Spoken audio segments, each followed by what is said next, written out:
Something touched my shoulder. My whole body locked up. In that split second, my mind jumped straight to the worst place. I was standing inside a room I wasn't supposed to enter, with something hidden behind the wall, surrounded by things I didn't understand.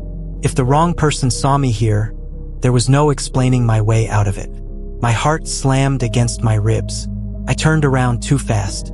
I was already preparing excuses in my head, already thinking about how fast I could get past the door. But it wasn't who I expected. It was Bao, the shipper who lives at the end of the alley on my floor. I'd seen him around the building plenty of times before, mostly coming and going at strange hours, sometimes early morning, sometimes late at night. His schedule never seemed fixed, just in and out, in and out. Whenever I saw him, he was always on his phone. He stood there now, completely relaxed, holding his phone up in front of my face. "Hey bro," he said, "check this out. New game. It's sick. Just a game." Bao was that kind of guy, always living in his own world. Deliveries, apps, games. The kind of person who could stand in the middle of something strange and not register it at all. He didn't care what I was doing, didn't even seem to notice where we were. He just wanted me to look at his phone. I leaned slightly toward the screen, nodding like I was actually interested, even though my hands were still shaking.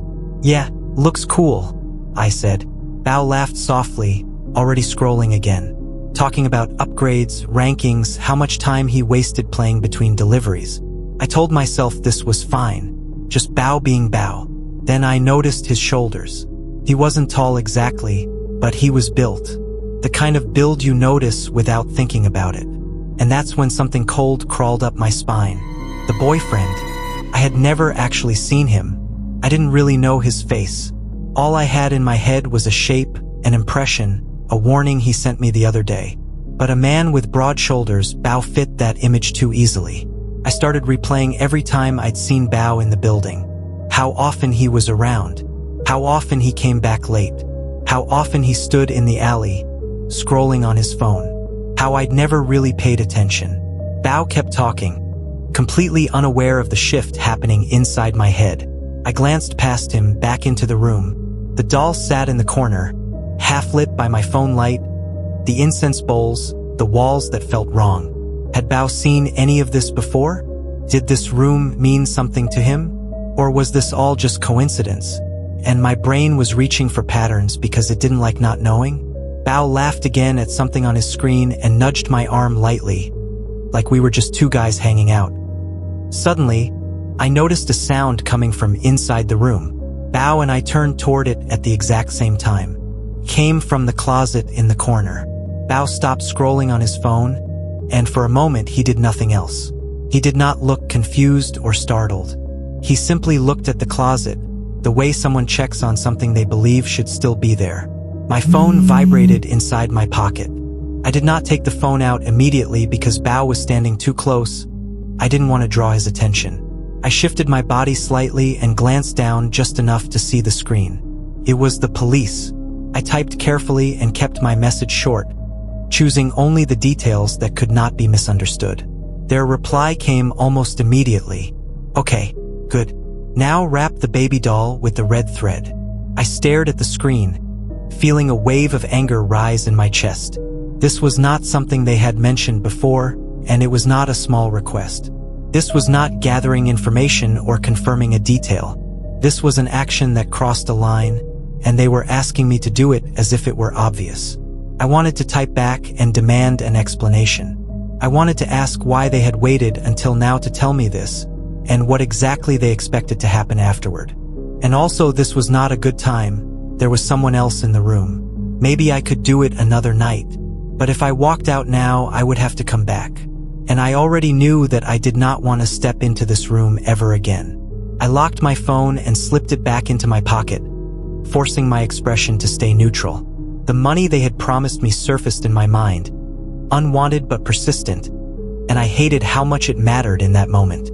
Before I could make a decision, the lights outside suddenly came back on. The building filled with sound again. Everything that had been suspended during the blackout rushed back at once. Bao smiled and let out a small laugh. "Finally," he said, clearly relieved. "That blackout was unbearable. He did not move toward the door. Instead, he stayed where he was, as if he expected us to leave together. I was totally aware that people would return to their rooms soon. The Wi-Fi would come back online, and the cameras would start recording again. I needed to act fast. The police were waiting. I knew that. They expected me to do something, to take the next step, to prove I wasn't wasting their time. But I could not take the action. Bao seemed to be a careless guy, but his broad shoulders resembled the boyfriend, and the way he looked at the noise from the closet. All of that. I did not feel safe doing what the police asked me to. You heading out? Bao looked at me and smiled. I nodded and forced myself to sound normal too. I said something about it being late, about being tired, about checking the room out of curiosity. I don't even remember the exact words. I just remember wanting to leave without making it obvious how fast my heart was beating. I could not sleep that night, absolutely not. I just kept thinking about what I just did. I woke up the next morning to my alarm like nothing had happened. The fan was still spinning. The light was still on. My phone was right where I had left it. For a moment, the night before felt distant, unreal, as if it belonged to someone else who happened to live in the same room. I got dressed, went to work, moved through the day on autopilot. Mid-morning, my phone vibrated. Congratulations. Everything went smoothly. We'll meet to finalize things. I read the message twice. Everything went smoothly. I hadn't wrapped the doll. I hadn't finished what they asked. So that meant they didn't know. They didn't know what I did in there. They couldn't know for sure. But it was only that they hadn't checked it yet. But if they wanted to check, they could go by themselves. All of this, if they could have done it by themselves, not by asking somebody like me. I didn't think they would. Should I just lie and play along with it? But what if they found out the truth? What are they gonna do to me? I tried to think of the worst possible things that could happen. Well, at least they are police, right? They won't put me in danger. I sat there for a moment, staring at the screen. 100 million dong, the reward. With that much money, I wouldn't need to stay. I could move out without explanations. Rent a place somewhere else. Somewhere clean. Somewhere without sealed rooms and waving girls and closets that sounded hollow. I could end this whole thing by simply leaving it behind. I told myself that taking the money didn't mean I had caused any of this. I didn't create the ritual. I didn't lock anyone in a room. I had already done more than most people would have dared. I convinced myself that if they were congratulating me, then whatever was missing must not matter. The meeting place wasn't near a police station. The place was tucked behind office buildings with faded company signs. They were already there, the two men. There was another guy with them. To be honest, that guy looked just like a gangster. No uniforms. Just neat shirts, watches that looked expensive, phones placed screen down on the table. They greeted me casually, like we were picking up a conversation that had been paused, not like we were closing something dangerous. I have never done anything like this before. If I had to do paperwork, I always did it the official way, like going to the station, meeting people with uniforms. But I guess that's fine because they were doing undercover work. They needed to look like that to blend in. So, one of them said, smiling, "Good job." They talked about timing, about how things aligned well, about how difficult it was to find people willing to help without asking too many questions. Then one of them slid an envelope toward me. "This is for now." I opened it. 5 million. I looked up, certainly there had been a mistake. "This isn't what we discussed," I said, keeping my voice steady. "You said 100. One of them leaned back slightly, hands folded. "This is the first part." The word first landed wrong. I felt something hot rise in my chest, fast and sharp. "You told me 100, I said again. That was the reason I agreed. They exchanged a brief look. "You'll get more later," the other one said. "This is how it works. Look, we do want to pay you what we promised." The first guy jumped in. "But we're waiting to get the funds from the station. You will get it eventually." Really, this was not what I expected, but there was nothing I could do about it. I had no power, they did. Then I asked when my next payout would be. They said very soon. They will text me as soon as it arrives. Just like that, nothing more. Then I asked them about the girl. What would be their next steps to help her? The girl? the gangster guy asked. You mean the baby doll girl? No, the girl in the room, I said. She's part of the ritual. They all looked surprised. Did you see her in the room? One of them asked. I was surprised too. Then I said, I did not, but I saw her waving from inside the room from time to time. The gangster guy seemed very impatient. He took out his phone, checked on something, then said, we will continue working on this case. But that's it for now. Let's keep in touch. The conversation ended quickly. The envelope stayed on the table between us until I reached for it. The weight felt wrong in my hand. Not heavy enough to justify the risk, not light enough to forget. Outside, the heat hit me all at once. I stood there with the envelope in my pocket, thinking about the room I hadn't finished with, the money that wasn't enough to escape, and the fact that no one seemed interested in whether anything had actually been resolved. I told my friend everything, not all at once, came out in pieces. When I finished, he stayed quiet for a moment. Then he said very calmly, police don't work like that. He said that if police want your help, there is paperwork. There are summons. There are stations. Everything is documented because it has to be, for them and for you. What you described, he said, sounds like people who don't want a trail. That night, I replayed every interaction with them. The first message, the urgency, the way they never asked what I actually found, the way they congratulated me before knowing whether I finished anything. I felt like they needed someone who lived there, someone close enough to act, but distant enough to take the fall if something went wrong. The money wasn't a reward. It was leverage, just enough to make me move, not enough to let me leave.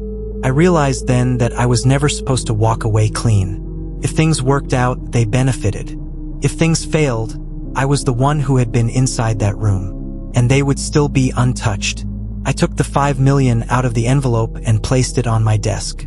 It didn't feel lucky. It felt contaminated. As I put the money away, one thought stayed with me, heavier than all the others. If they weren't police, then who else has been lying to me since the beginning? I lay on my back with my eyes open, staring into the dark, listening to the fan hum on the desk. My mind kept circling the same places, like it didn't know how to stop. What if they weren't done with me? At some point, I realized there was only one solid thing I actually had from them. The phone number. No names, no business cards, no badge numbers, no photos, just a number saved in my phone without a label. But at least I had something to try. I quickly typed it into Google. Nothing. I tried again, adding spaces, removing them, adding the country code, copying and pasting it exactly as it appeared on my screen. The results were the same every time. Random pages, broken directories, meaningless listings that had nothing to do with a person or an office.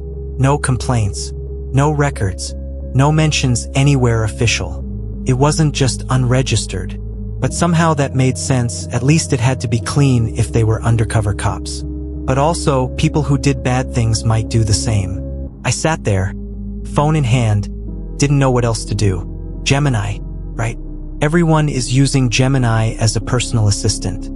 Could give me some sort of explanations or even an answer. Felt strange, typing all of this out to something that wasn't a person. But maybe that was the point, at least to vent out. I wrote everything. Then I asked a simple question. Does this sound like they are police?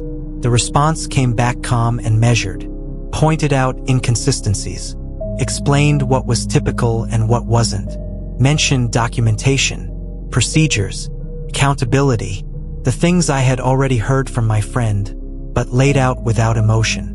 The conclusion was careful. This behavior was highly atypical of law enforcement. It didn't say who they were.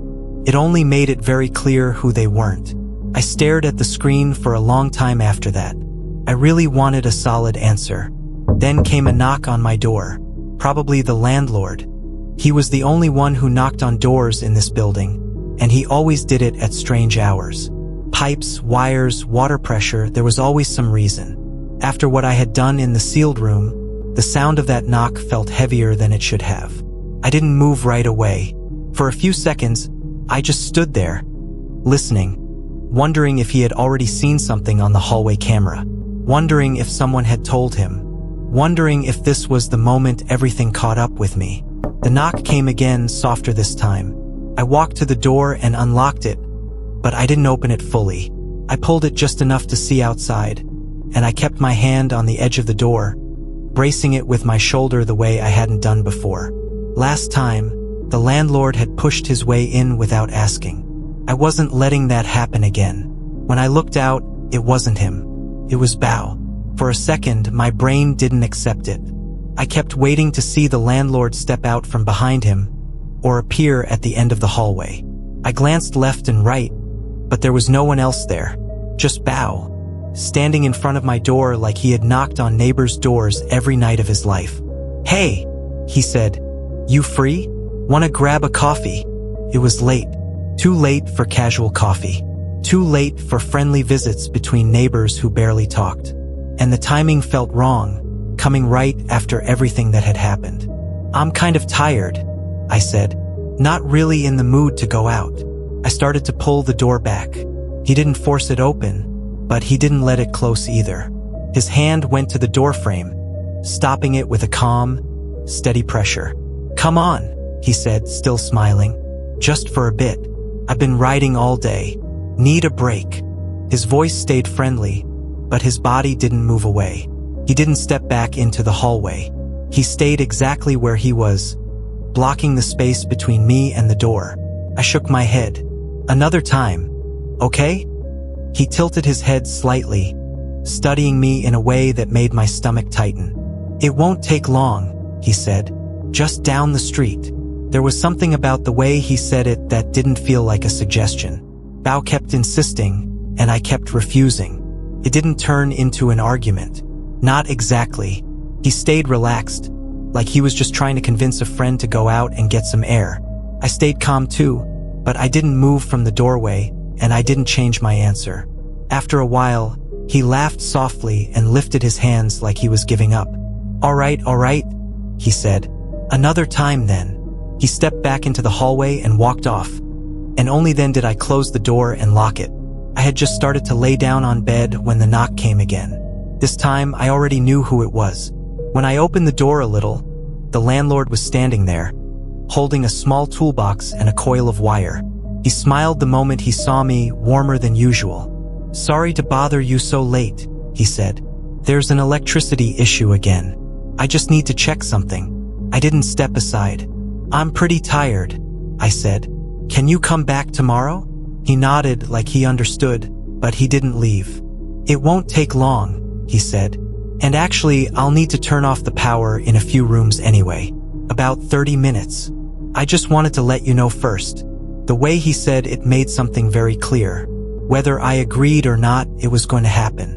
"I really just want to sleep," I said. He smiled again, still friendly, still patient. "Of course," he said. "No problem. I'm only working on the wires outside. You can lock your door." Bao appeared again at the end of the corridor.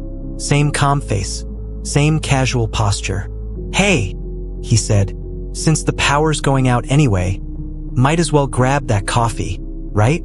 The timing felt too perfect to ignore.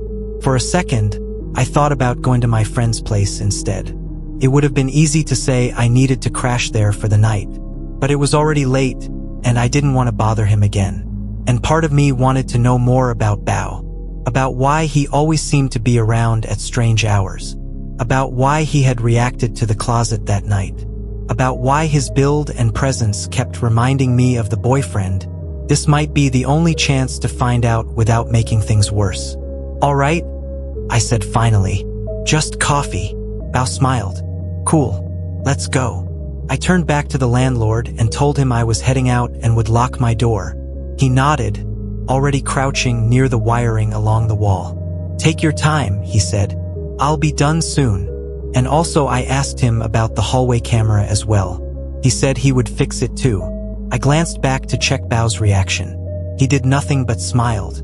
I locked my door and stepped into the hallway with Bao.